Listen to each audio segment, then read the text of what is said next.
Dr. Elisa von Joeden-Forgey, welcome to Armenia and thank you for accepting our request for this interview. Oh, thank you very much.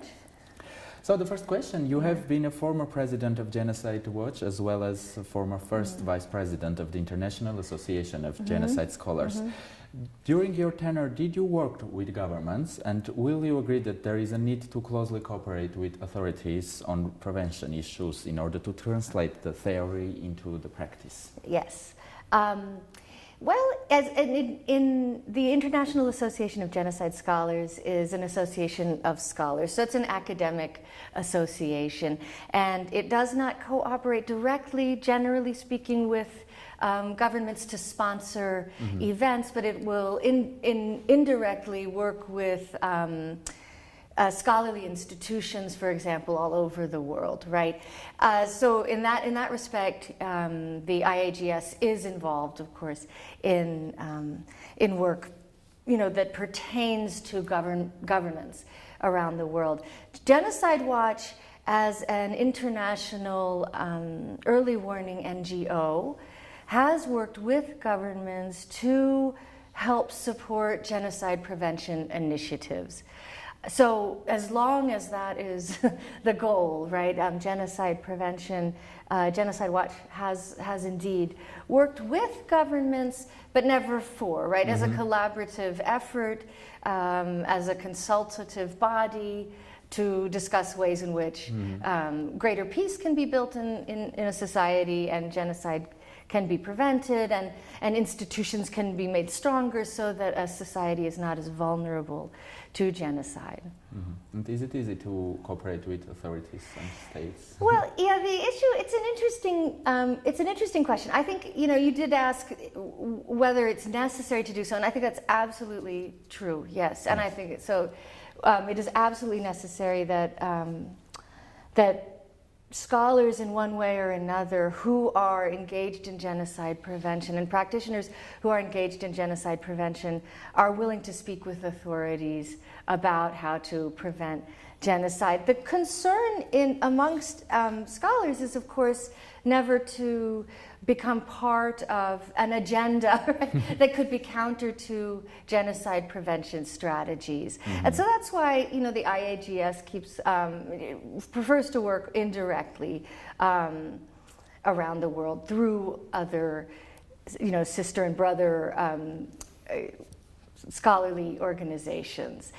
So that's the one question, right, is how is one's work being used? However, my own personal view about genocide prevention and working with states and state authorities is that, since states are often the drivers of genocide, and since states have such massive power, and since sometimes states end up sort of unintentionally supporting movements or institutions that can, in one way or another, indirectly lead to genocide, right, or make a society vulnerable to genocide. It's very important to work with states to set up useful protocols, right, and strong mechanisms to ensure that genocide doesn't happen domestically. In the international arena, it's, you have to work in a somewhat different way because it deals with diplomacy and things that are well beyond my my expertise. But as long as you're working domestically with a government to empower government authorities to prevent genocide domestically, whether in the short term or really in the long term, I think it's a very important thing to do. And I think governments have a huge role to play around the world in preventing genocide. Okay. As I know, you have participated in the second Global Forum Against the Crime of Genocide, which addressed entirely the issues of preventing genocide and protecting refugees. This year's forum is dedicated to prevention of genocide through education, culture and museums. In your opinion, how relevant this topic is? Yeah. It's very relevant, right? And so it was a good choice, I think, to focus on education. Because education is really a complex phenomena. Frequently it's discussed, I think, in far too simplistic terms. The idea is that if you increase awareness and if you increase empathy, that will somehow almost magically lead to a more peaceful world or a world without genocide. And we just know that not to be the case. We've had in the United States, for example, decades of Holocaust and genocide education. It may be lacking, it's not uniformly implemented, but there has been a great push for awareness and empathy building. And yet we still see genocide in the world, and we still have our own domestic issues with racism and other forms of hate and discrimination. So education education needs to be complex, right, in the way that it addresses the problem of genocide. So naturally, awareness raising, knowledge, and empathy are very important parts of the whole, but what's less discussed is really much more practical training. So when people are empathetic and aware and knowledgeable, they also need tools to be able to act in such a way that genocide can be prevented. There are, what we do know from the scholarship on genocide and on perpetration is that many empathetic, aware, and knowledgeable people end up committing genocide. Maybe they're not the architects of genocide, although, there are many PhDs who have been the architects of genocide. So knowledge itself is certainly not a contributor to genocide prevention necessarily. But folks who have empathy may not be the architects of genocide, but they can end up in the maelstrom of genocide, just sort of pulled into it, and may end up as perpetrators, either out of fear or simply through the process that a society goes through before, as genocide is being committed, right before and as genocide is being committed. So you find a lot of good people ending up as perpetrators. So we can't rely simply on human goodness. We need skills and we need tools. And those have not entirely been built. This part of education hasn't yet really been exploited. It's underdeveloped, and that's what we need to focus on in the coming decades, I think, is building our toolbox, increasing the tools that we have, making them more culturally sensitive, ensuring that they work in the local context that are being addressed. And in that respect, it goes back to your first question of how important it is to work with authorities locally, yes. Right? So it's really when we're building that toolbox, because no one tool is going to work everywhere. The scholarship has, identified certain steps that can be taken that certainly do reduce vulnerability to genocide, and those are pretty universal. But apart from that, how it's going to work exactly in the local context is much more complex an issue, and that's where we need to focus. Right? It's great that everybody wants to prevent genocide, or so they say, but we need to know exactly how to do it, and we have to give different levels of society the ability to do so. So not just governments, but civil society, grassroots organizations, local leaders, religious leaders, and individuals more skills in how they address this problem. And what about culture and museums? So their role of prevention genocide? Yeah, well, yes, and cultures and museums, they can serve different purposes, obviously, right? And so, so it really depends on what their goals are. Cultures and museums, because they educate the public, because they're usually very accessible to the public. A part of education, they're part of education.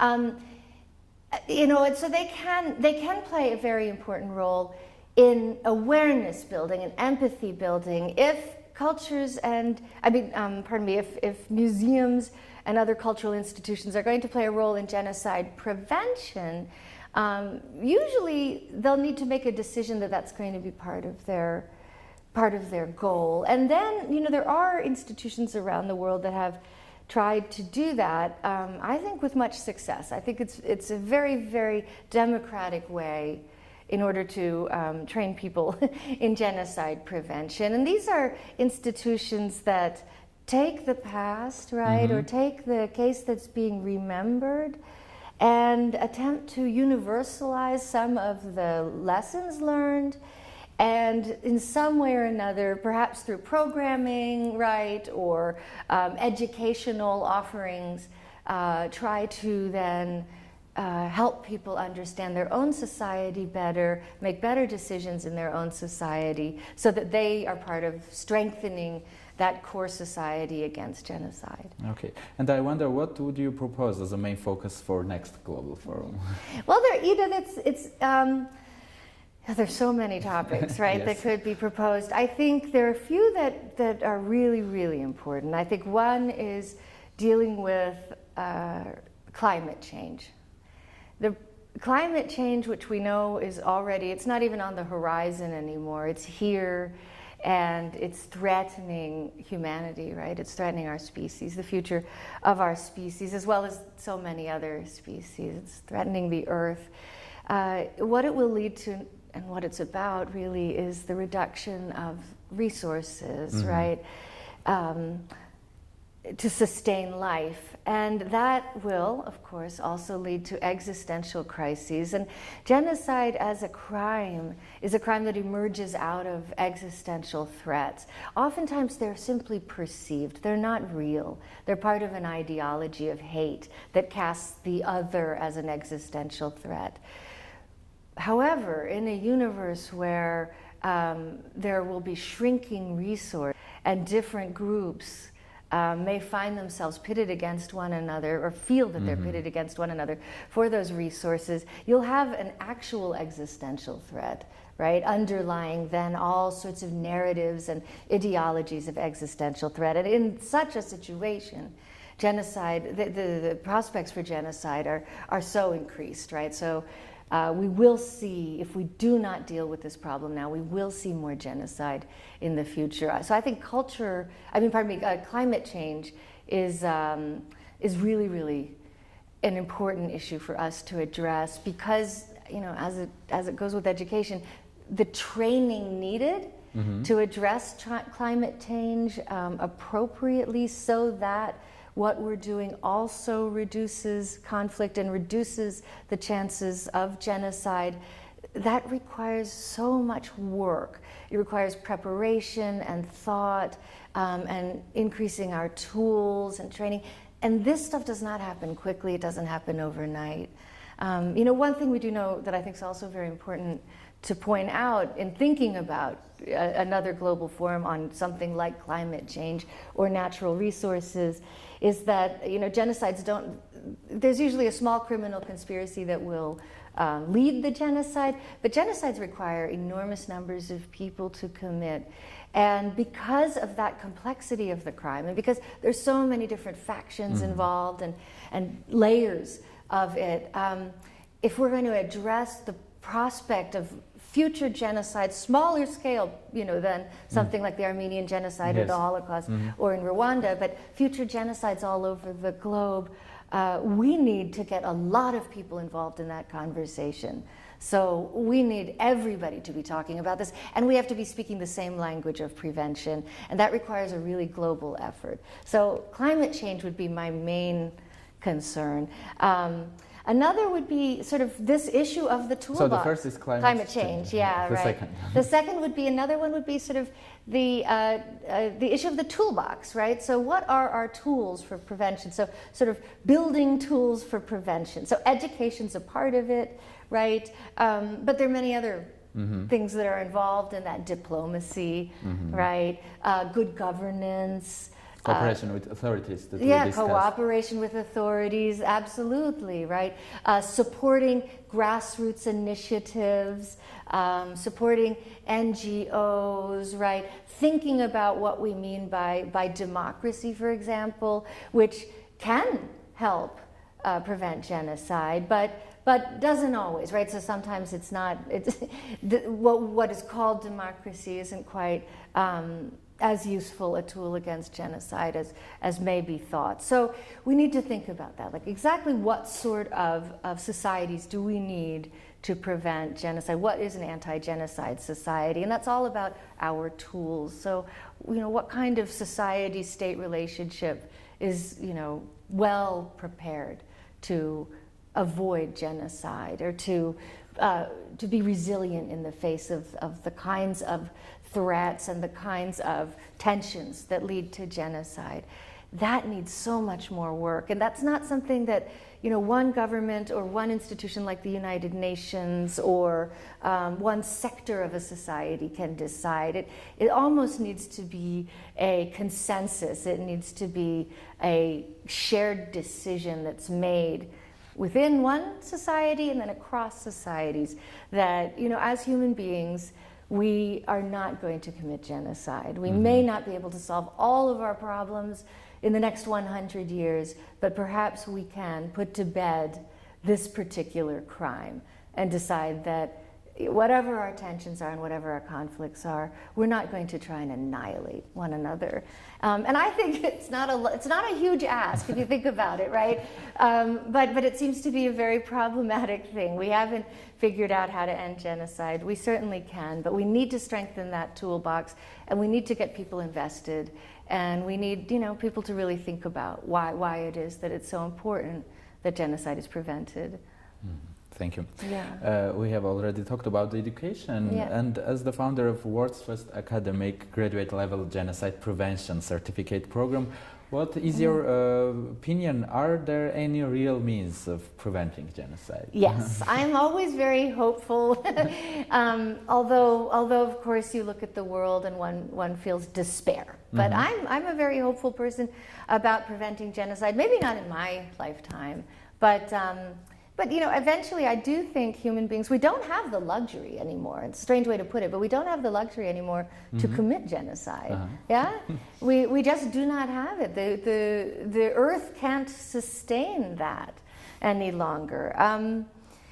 So we have to prevent it. Therefore, we're going to prevent it, or we all fail. There's no other way, right? So then we all fail, and we all perish.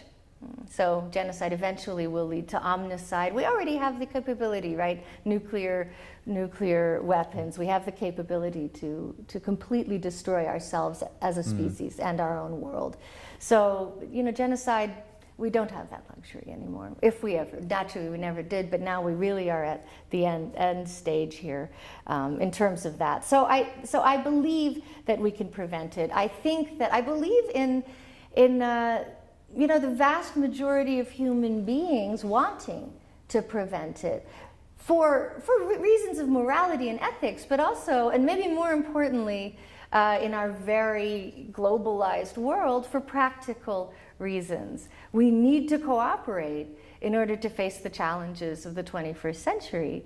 And we need to solve some of the deepest problems that are generators of genocide, such as income inequality, rampant global poverty,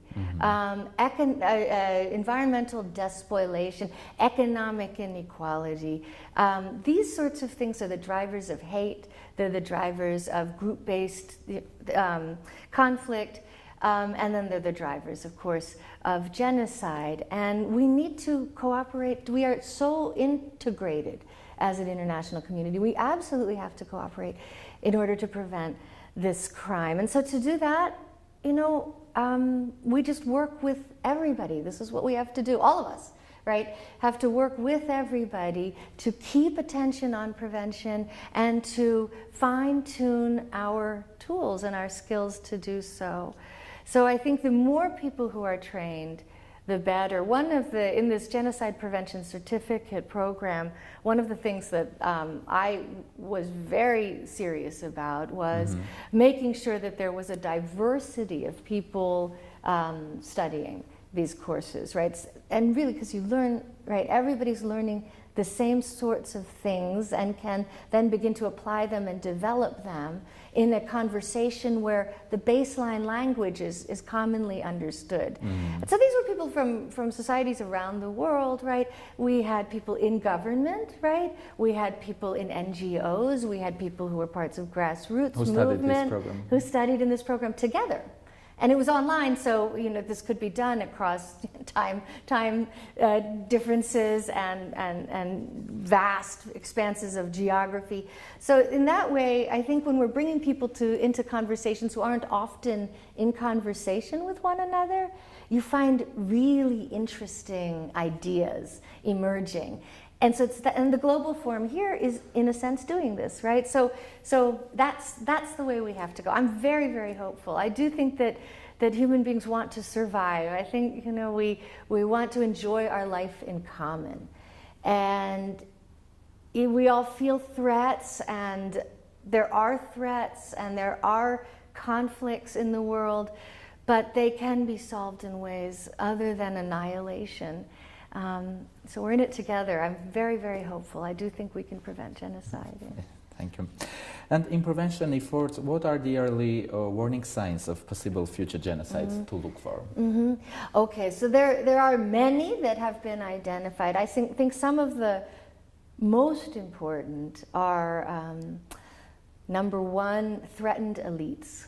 So in a situation where people who have historically held power and who feel that they have a right to hold that power, whether inside government or outside government, so just the elites, right? When they feel they're threatened by either a societal change, pressure from below, or from a potential regime change threat from some sector of a society, or from external pressures, right? They often, in history, have resorted to genocide as a means of maintaining their power. Genocide can be used to decrease the power of an adversary, right? So you use it to undermine some group's power that you feel is an adversary over the long term, right? There's some genocides where the perpetrators, of course, tried to kill everybody in the so-called enemy group. There are others where they simply try to reduce that group's sort of reproductive power, both culturally and biologically, right? So that that group is rendered rather impotent for the next 100 years, and therefore no longer a threat. So genocide can be used that way, but it can also be used to maintain power by exerting, right, very fearsome, terroristic power. So genocide can be a mode of rule and of governance that also sends a message to external agents, right, to external states or powers that this place is a very a dangerous place. So threatened elites, right, can use genocide. It's a useful tool for them. We've seen in history. So that's really any situation where elites either are threatened by something or feel that they are has to be addressed very carefully, so that some kind of transition can occur without genocide being committed. So that's the first one. The second one is any society where there are very rigid differences between groups, especially once they're institutionalized in law. So a society where people are deprived of citizenship rights, large groups are deprived of citizenship rights, are deprived of their identity, where their identity is denied, where differences between people and discriminatory policies are instituted through legal means, right? Where certain things like poverty or incarceration or what would you say, kind of environmental destruction are disproportionately focused on a certain group.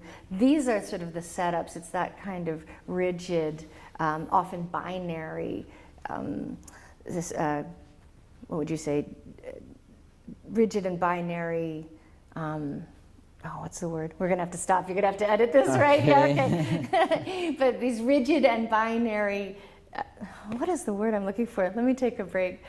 So these rigid and binary differences, right? When they're that strictly enforced by some authority, that's another serious early warning and sign of genocide.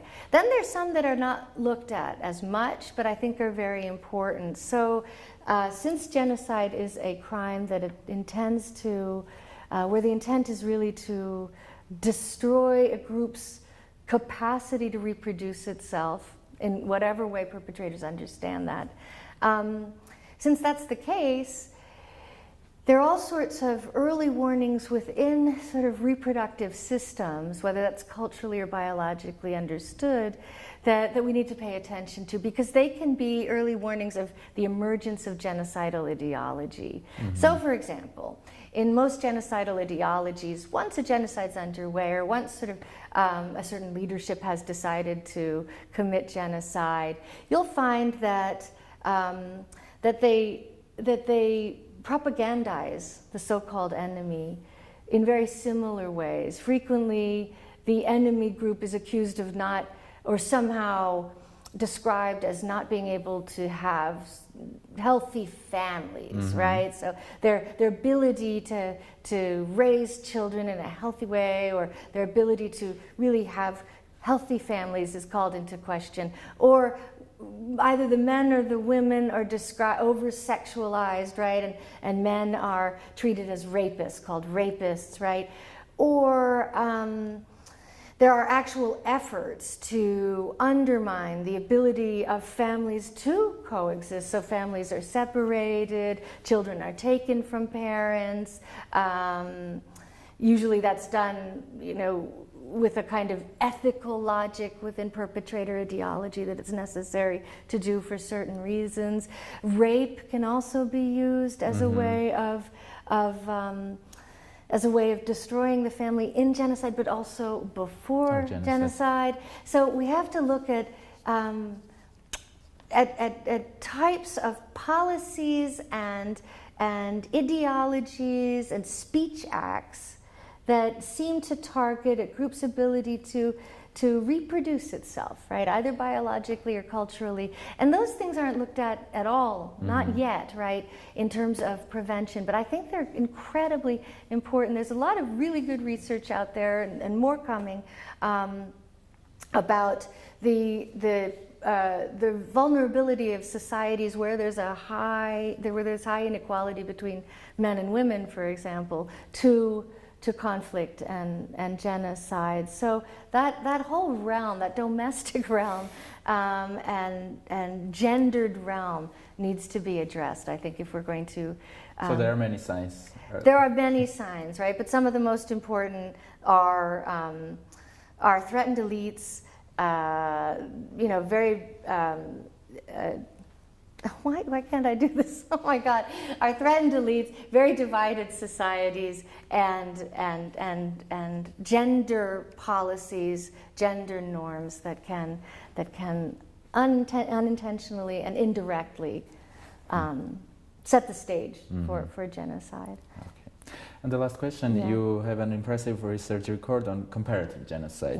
Yeah. Could you please talk a little bit about your research and what are the main conclusions and findings of this research? Well, my research is on gender and genocide, and yes, exactly, in a comparative framework.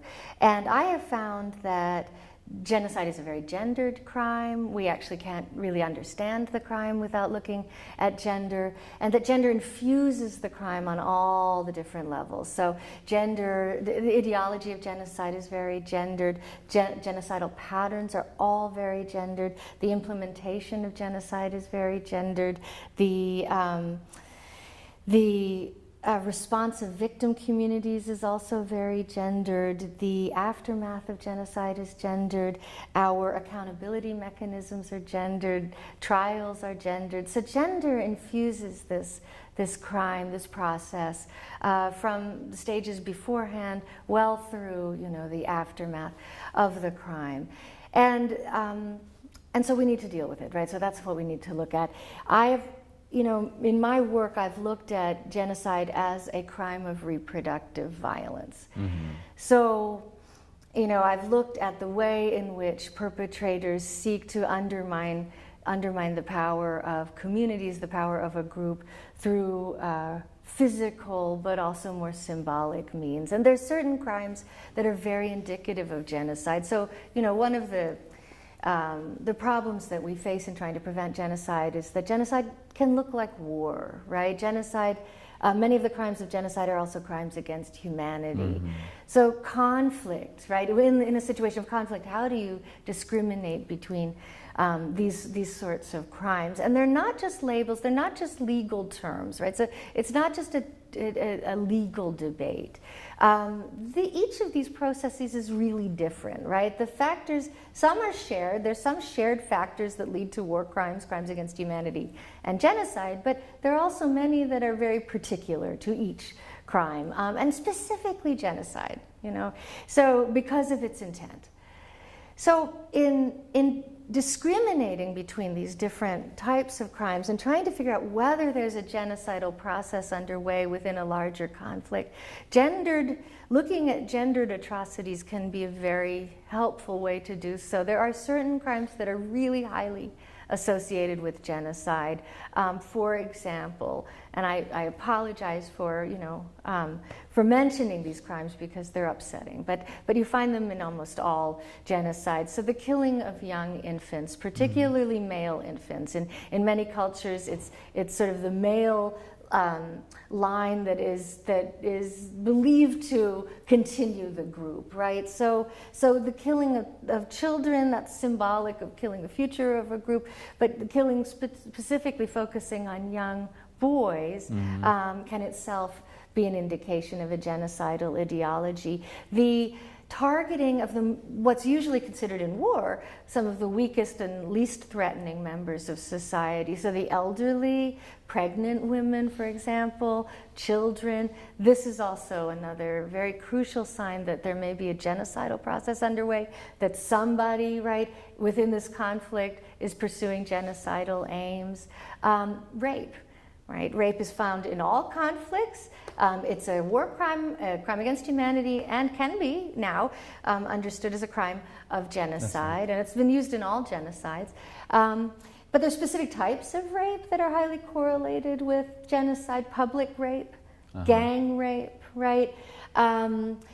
Very cruel forms of rape that symbolically seem to target, you know, women's reproductive capacity. So forms of mutilation that use symbols of reproduction. These are all messages that perpetrators are sending about what they're doing, you know? So in that way, it's a very useful way, I think, to begin to discriminate a genocidal process from some of the other processes that occur in war and conflict. So that's the research I'm working on now. You know, and I'm interested in the way that we then read back from these core crimes of genocide, as they can be called.